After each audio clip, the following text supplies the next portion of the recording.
How's it going, you guys? Welcome back to episode number 24 of the Flight Time Podcast. My name is Billy Kyle, and of course we've got Ken Dono here with us. And kind of continuing to wrap up some CES coverage here, we want to talk about the V-Coptr Falcon. That's what it's called, right? Made ZeroZero Falcon V-Copter. What a name. I don't know. Yeah, it's a disaster. So the reason that this drone is picking up so much talk, I guess, is because of its design, which I'll give it to them. It's unique. It only uses two motors, and then they call it a tilt rotor design. So then those motors actually tilt forwards and backwards to stabilize the drone, make it go forwards, make it go backwards. I'd suggest, if you guys haven't seen this yet, go and check out like a promotional video of theirs, because it is pretty interesting, and it's a great concept, but I don't think it's quite ready for prime time. And I say that from a couple of different reasons. First of all, the design, and second of all, the specs. Ken, I know you made a video pretty much going over those specs. Yeah. So I was curious about this thing. I didn't even expect to see them at CES, to be honest, because when you look at the roster of like everybody, all the vendors that are going to be at CES, the one that I did not see on the roster list was ZeroZero. So to my surprise, when I show up there they are. They have a booth, and I'm like, oh, let me go check this out. And I don't know how your experience was at the booth, but I can just tell you that mine was a little bit lackluster. Yep, so my experience wasn't too great either. They only had one drone. Okay, they had two of them. One of them was not leaving the one guy's hands. I wasn't able to touch it, wasn't able to hold it or anything. And the other was inside of like a small cage, and it wasn't a drone cage that it could fly in, but instead they had it sitting there on like a small little rotating table, so that as they moved the motors around, the drone would spin around, but they weren't actually flying the drone, and I didn't even get to see it fly.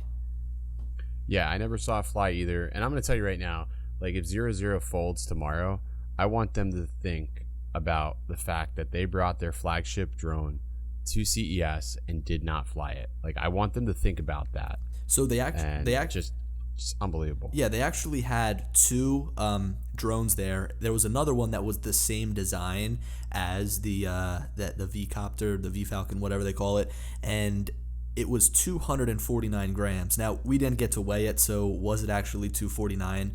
Who knows? But they were showing it off as a concept drone, when I think that their larger flagship drone is also sort of in the concept stage. So ZeroZero, for sure. ZeroZero is not new. They've made drones before. They made those hover drones, which never appealed to me at all in the slightest.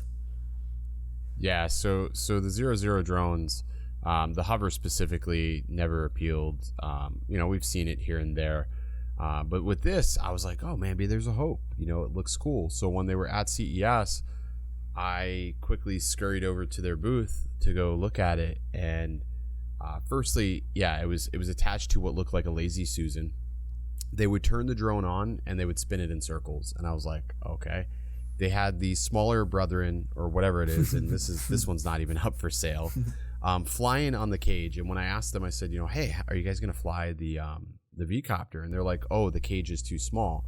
And I'm looking at the cage and I'm like, nah, it's not really that small. I'm like, you should be able to like at least take off and yaw, left and right, or at least do a complete like 360, right? Mm-hmm. And they wouldn't do it. But if you look at like the smaller V-Copter flying, it just sort of stationary. They really didn't do anything like, with it. They didn't like yaw around. They didn't really do anything. And I've been watching some videos of the V-Copter, and when it moves, it sort of moves somewhat violently, at least from the videos that I've saw. It looks pretty nimble. Like, it looks like it's pretty like when you hit the throttle, it moves pretty quick. It's got like it does look like it moves pretty quick. A lot of like acceleration, if you will. But yeah, maybe that just means that it's not going to be that great in like confined spaces, which I can totally understand, because it only has two motors. It doesn't have four motors to balance itself out. Yeah, but that's not my problem. I was wanting to see it, fly. I wanted to understand like what's the benefit of doing this, because I just feel like, personally, I feel like they made the drone unnecessarily different. Yeah. If that makes sense. Like, there's like, nobody asked for that design. Like nobody said, you know what, I really want a bi-copter design. I can tell you, I never asked for that. So personally, I feel like they're different for whatever. Personally, it's never crossed my mind either in order to have this bi-copter design. So any of you out there who are wondering, like, why would they do this other than to just be different and obviously get their name out there? The reason that they did this is to decrease, I guess, the power draw from the motors. So now you've kind of halved that, even though those motors are probably sucking down more power because they have that tilt rotor design. So instead of having 4, you've got 2. And with this drone, you get 50 minutes of flight time. But you've got to understand the trade-offs that are in place because of this tilt rotor design. I personally haven't flown it. I haven't seen it flown. I can't sit here and say for sure whether or not it's as stable, if it's less stable than like a traditional quadcopter drone. But think about all of these trade-offs you have that you're kind of dealing with because you just want a longer flight time, when honestly I don't mind just swapping the battery at times. Right, like I wouldn't mind swapping the battery. And that was the only thing. Okay, so that was the only thing she can say to me, the rep, by the way, when I say she, was the only thing she can say to me that would really persuade somebody to purchase the V-Coptr over something else was the flight time. And you know, my instant rebuttal was, well, that's not really enough, like, for me to use this over something else. I'm like, so can you tell me about the camera? Like, what's the camera quality? And she says, well, it's like it's on par with the Mavic. I said, oh, the Mavic 2? And she goes, no, like the Mavic Pro. I'm like, so you mean the original Mavic Pro? And she's like, yeah, it's on par with that quality. I'm like, okay. Yeah. So you made a drone in 2016. I can just, or from whatever. I can just say that original Mavic Pro camera was awful. I wouldn't use it. Was it awful or was it okay for the time? Okay, for the time it was okay, and I actually saw some people produce really great results with their Mavic Pro, like the original one. But like, you just think about DJI at the time, this is their first massive drone, and they really couldn't keep up with demand. And if you got like a certain drone from a certain shipment, from like a certain batch, some of the cameras had a soft focus on one of the sides, some of the gimbals were acting up. So I think that across the board, the Mavic Pro had a lot of quality control issues. I can say that one of my Mavic Pros went back because I didn't have a properly working camera. The whole entire right side was just totally out of focus. But some of the original like marketing material and the original people that got the Mavic Pro, and when I saw the footage, I was like, wow, this looks better than what the Phantom 4 can produce. But then once it kind of comes out, you understand that they are making some sacrifices. Going from such a larger camera down to a smaller camera, of course, there's going to be certain sacrifices. And the image, just in my opinion, wasn't as sharp. So at the time, I mean, if you had the Phantom 4, I would continue to fly that larger platform just to get the better image quality. But yeah, I mean, look, this drone, it's not like it costs $500. It still costs a full $1,000 for a camera that's essentially, 4 or 5 years old at this point. And I'm reading here on their website, they've got some other specs, like the fact that it can fly 7 kilometers, which is just about what that original Mavic Pro could fly. So they're touting a lot of the same specs as that original Mavic Pro now 4 years later in 2020. And who even knows if 7 kilometers is realistic, because as a lot of people are familiar with, these drones don't always go as far as the company says that they will. Well, or it's like you can go that far, but you may not have video signal to accompany you along the way. Yep.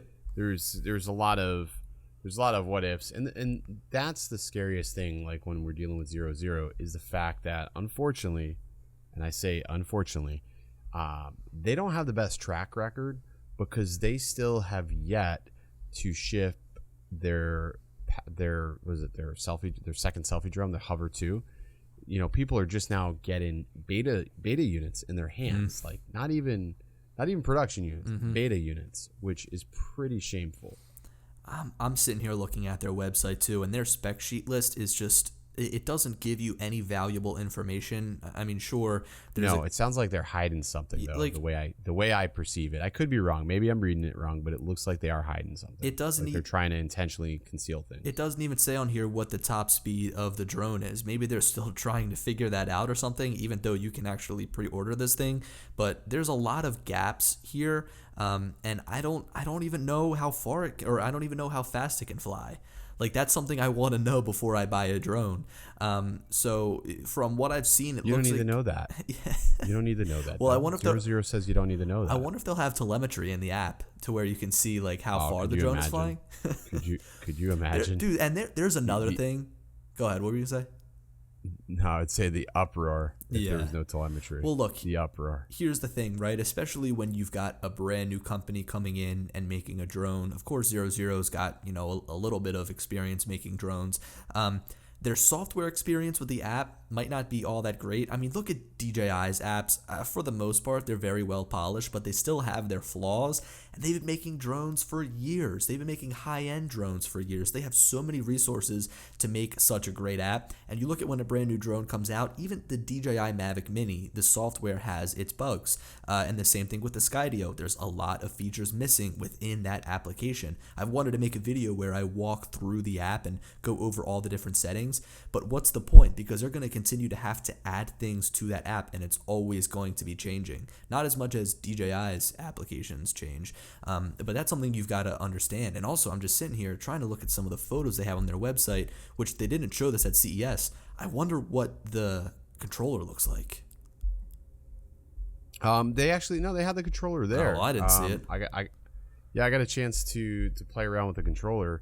And it's pretty basic. I mean, in terms of a controller, it was rubberized. I mean, the antennas looked very Mavic-ish. It looked a lot like a Mavic controller, to be honest with you. Well, if I was just comparing it to anything, it looked like a Mavic controller. I see a small little, I guess like somewhat of a picture. It's included down in the corner on one of their promotional pieces on their website. It says 7-kilometer transmission distance, and they show the controller kind of in the bottom right corner, and it looks like the phone actually is gripped by an external hand or arm, and then it puts it above where your hands sit.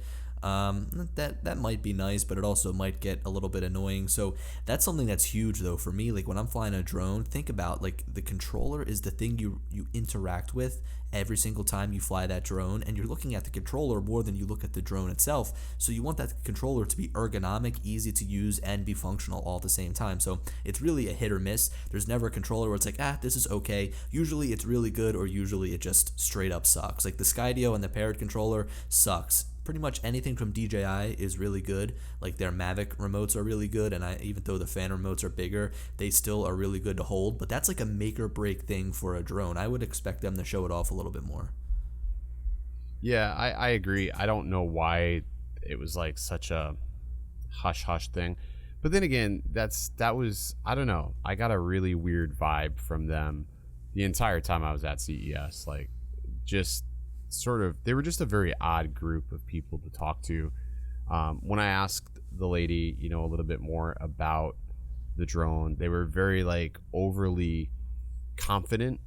And my thing is sort of like, well, how are you this confident and you haven't even shipped, your first product? Like, I don't really believe you is like sort of what I wanted to say to her, but I didn't. I just let her talk and I listened, but I was just sort of taken back by like just their overly cocky vibe, I guess the best way to put it. I think that it comes from them making what they assume is like this breakthrough in drone technology, which hats off to them. This is something that's pretty interesting and could be used in future designs if it's done properly. I asked them how long it took to like design, manufacture, get the idea like right and working, and they said 3 years, which is a good amount of time on a design, and if they're the ones, I guess, that are first to market with this, and it ends up being something that's like a trend, or maybe it's something that's actually seen as useful, then they've got their foot in the door as the first. But think about all these other products that are like first to market with some sort of design, like the Royale Flex Pi, that foldable phone. and it's like, okay, sure, you're first, but the product is just awful. There's really not much more that I can say about this drone until I can actually fly it for myself. Even at that, man, I just don't think that it's worth the $1,000 price tag. I think they're trying to recoup some of their R&D, funds But spent. that's the thing I don't understand. It was like they had this crazy early bird discount, and now they just totally did away with the discount. What was that discount? So it was like you're saving $300, which okay. So what? So it was like $700 off, or $699. It was like $699, so $700, but still. Oh wait, sorry. I see a photo of the controller actually here, and it's on their product page when you go to purchase it. It looks like a really dumbed down Mavic controller that has a lot of empty space that could potentially house a lot more buttons and stuff, but it's just not there.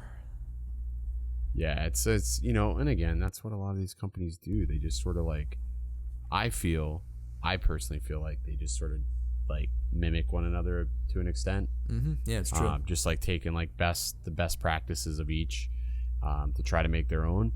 But yeah, I wasn't really impressed with holding the controller in hand. I didn't see anything that was like, oh wow, this is amazing. It looks hollow. Was, like it did feel solid, but it wasn't like, there was nothing about the drone. Nothing screamed, you need this. Like, like I just, I don't know. I guess an upside here is that you only have to put $100 deposit down, so you don't have to pay the full $1,000.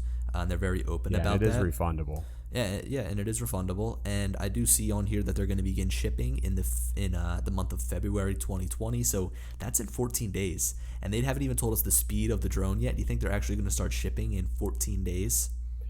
See, if you knew that this thing took so long to build, would you trust it? I don't know. And that's something else too, is because it's so new. I remember when we were at dinner at CES, there was some talk of the drone potentially not being stable enough. I mean, you think about it, how's it going to be able to compensate for heavy winds? If it only has 2 motors, you would think that 4 motors would make it more powerful. So that's why I guess I'm also questioning how fast it can go, because I'm assuming that 4 motors means you're going to fly faster, and 2 motors could mean a hit in the speed and also a hit in the wind resistance. I mean, you can see drones like the Mavic 2 Pro sometimes still struggling a little bit with high gusts of wind. What if a high gust of wind hits this thing?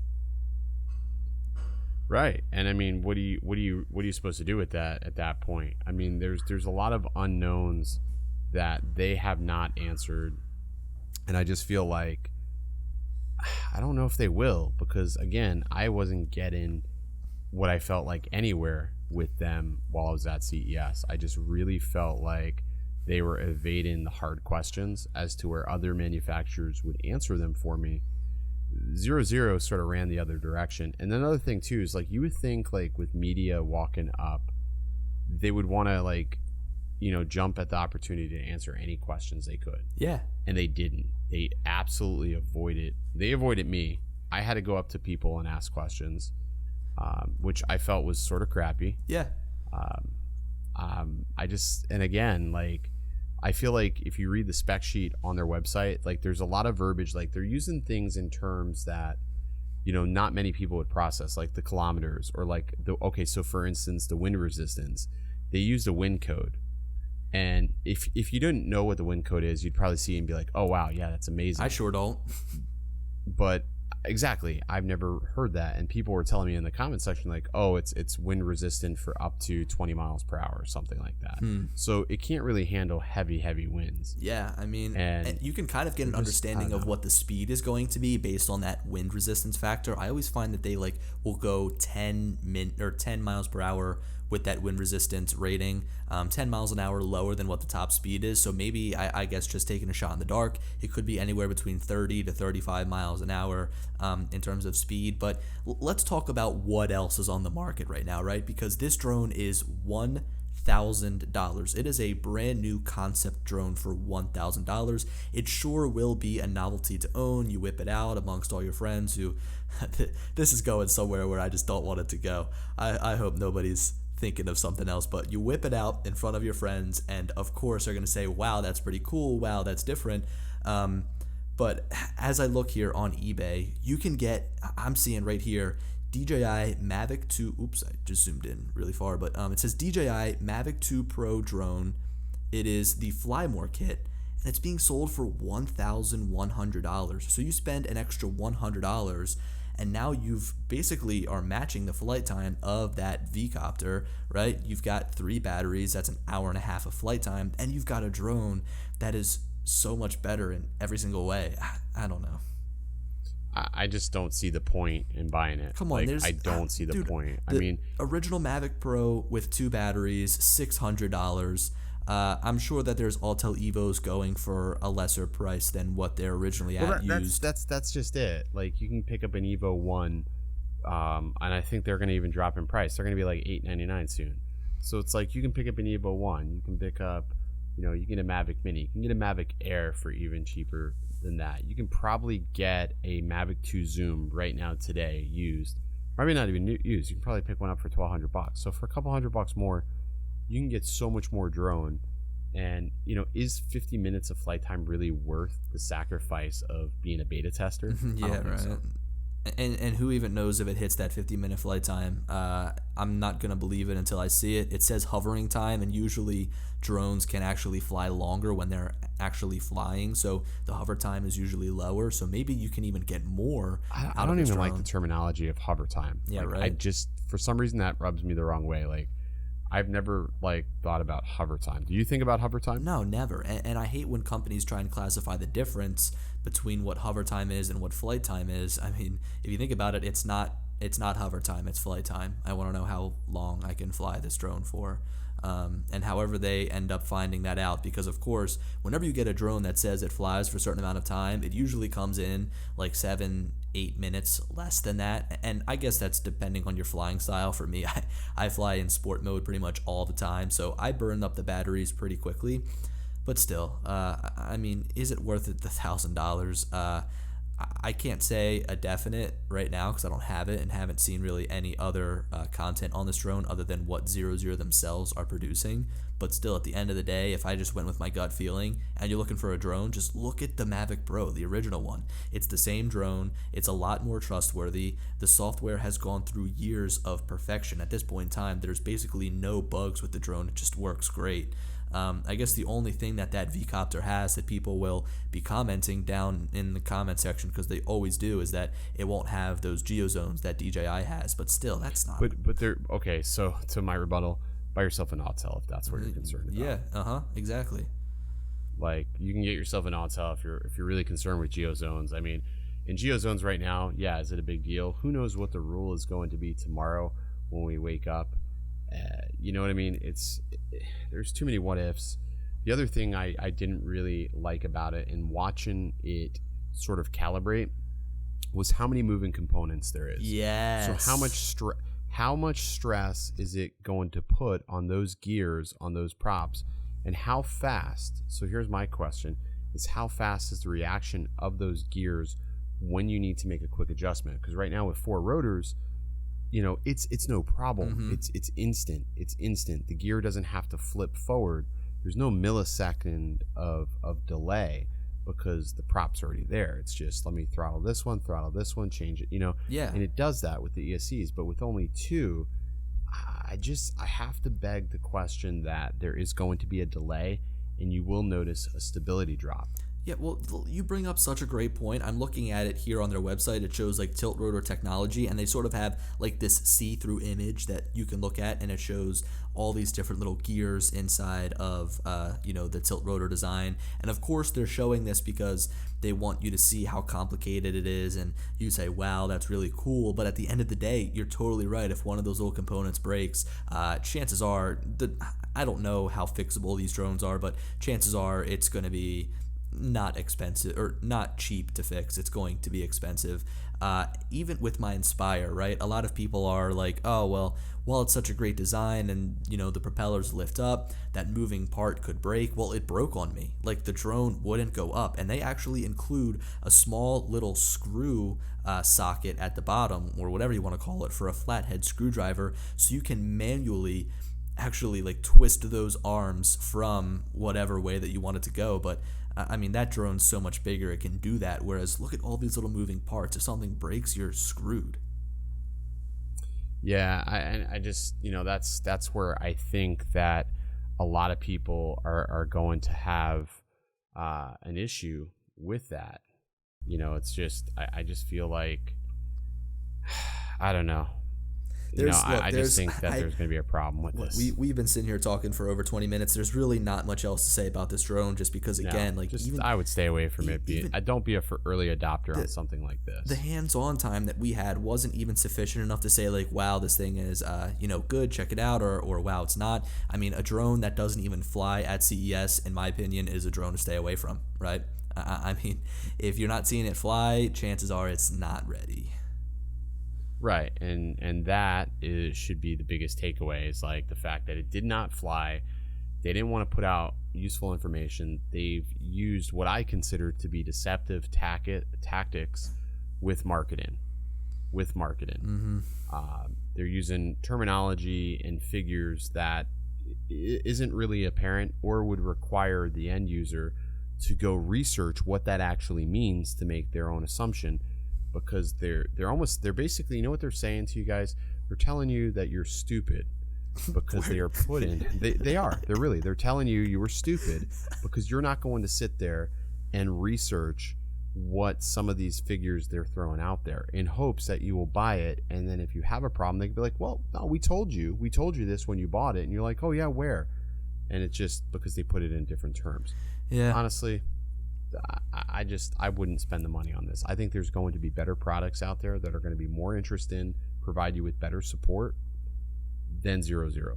Support is a huge thing. You have a problem, you're gonna rely on these guys. Forget about it. And you know what? And I say this now.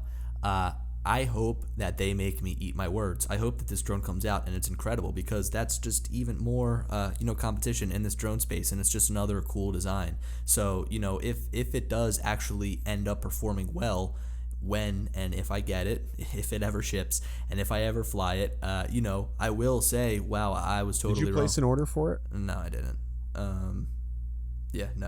I didn't yet. I'm still in talks with them, and if they want to send one out for review, that'd be great, because getting it early would be nice. But at the end of the day, I mean, if those talks fall through, I'll place my order. I wonder how many orders they have on place. I'm sure it's not like Skydio, where they have 4 or 5 different batches because of the demand. This drone is probably a little different. Yeah, I placed an order for it, but I'm kicking around the idea of whether I really want to go through with this, because I just know how drones like this end up. You know what I mean? Mm-hmm. Like it just never ends up going well.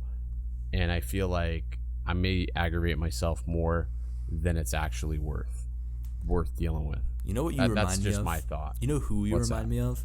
Don't say Jimmy Kimmel. No, in the movie Elf with Will Ferrell, the little midget, the guy that comes in who's the boss. How do I remind you of a midget? How do I remind you of a midget? You remind me of the attitude that he has. He just gets really angry and really upset. So guys, I'd love to hear what you have to say about the V-Coptr. My Twitter is @BillyKyle. Ken's is @OriginalDobo. Come on over to Twitter. Or midget. Come on over to Twitter. Let us know what you think about the design, whether or not you like it, whether you think they're going to be able to deliver, just in general what you think about it, even if you placed an order, because I'd love to know what the pulse is on this in the general community, because I know there's a lot of hardcore flyers out there, and a lot of the people that subscribe to us already have some sort of drone. So I know we sit here and say, well, if you're going to buy your first drone, look at a used Mavic Pro. But I think that there's actually a good amount of people that are subscribed here to our channels and are watching this or listening to this podcast and say, well, I've already got a drone. Why not take a chance on this one and see how it does, because it's so different? And if so, I can respect that. Yeah, that's a good reason to buy it. I can respect anybody looking to do that. Mm-hmm. I don't know if I want to take that chance. You don't want to be the risk taker? No, hell no. Hell no. Dude, I really don't want to, but as I say, I'm not. I placed a pre-order on it, so it's like, what am I gonna do? Yeah, but people don't understand that when you're in the industry of reviewing stuff, the channel kind of solely depends and thrives when new stuff comes out. So whatever it is, whether or not it looks good or not, there's always going to be the reviewers that purchase it or review it or whatever, just because, of course, Right. these new products are like currency to people like that. Exactly. I almost wish that they incorporated some more like test video from it. I mean, they've got like one single picture on here. They've got I some know. different like auto follow videos and stuff, and I'm looking at it and it looks like And really the promotion videos are really bad. Like the promotional videos, like the sky is really blown out. It shows that it has zero dynamic range. yeah, it looks So I guess very soft. It looks very like Yes. greenish, bluish, like very cool.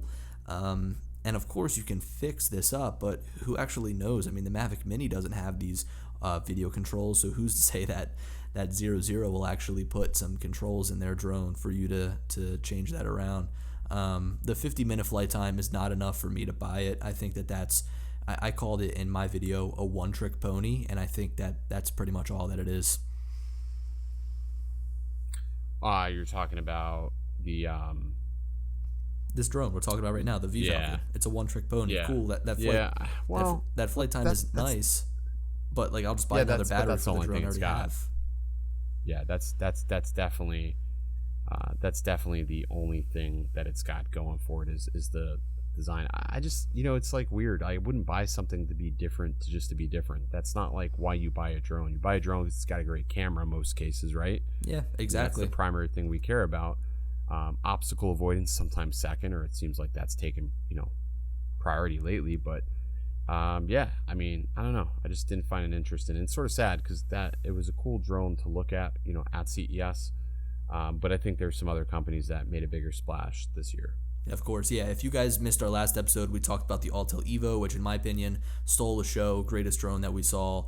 One airframe, 3 different cameras, and all of those Wild. cameras are just incredible. It's not like there's one that's like, oh, okay, this is the base model. Even though there is one that comes with the base model, I feel like there's a lot of people that would go with it over the Pro version because it features that 8K video feature. Like, oh my god, it's insane. So yeah, Ken, you have anything else? No, I think that's it, man. I think that really does round out CES, though. Yeah. When you think about it, everything we just talked about, I think that is CES in a nutshell. Beyond that, I mean, really, only other thing really worth talking about eventually is maybe Power Vision. Yeah, I mean, at some point, there's 2 drones to look forward to other than I guess these 2 we've already talked about, and that is the Power Vision Power Egg X as well as the X Dynamics Evolve 2. Look at X Dynamics. They came out with their first Evolve drone. It certainly didn't come in and meet what that price point was with the specs that it delivered, but they went back to the drawing board and they released a really kick-ass drone. So that's something I'm really excited for. And who knows, maybe this is just a stepping stone for ZeroZero. They put this drone out as a proof of concept, and what we see from them in the future just blows us away. So I'm always trying to stay positive. yeah, I think it'll be interesting to see what other people's take of this, is eventually. Because I mean, I'm sure it's not going to be the only bicopter design we see after this comes out. Yeah, I agree. All right, guys. Anyway, thanks for tuning in. Thanks for listening, and we will catch you in the next episode. We'll see you next time, guys. Bye.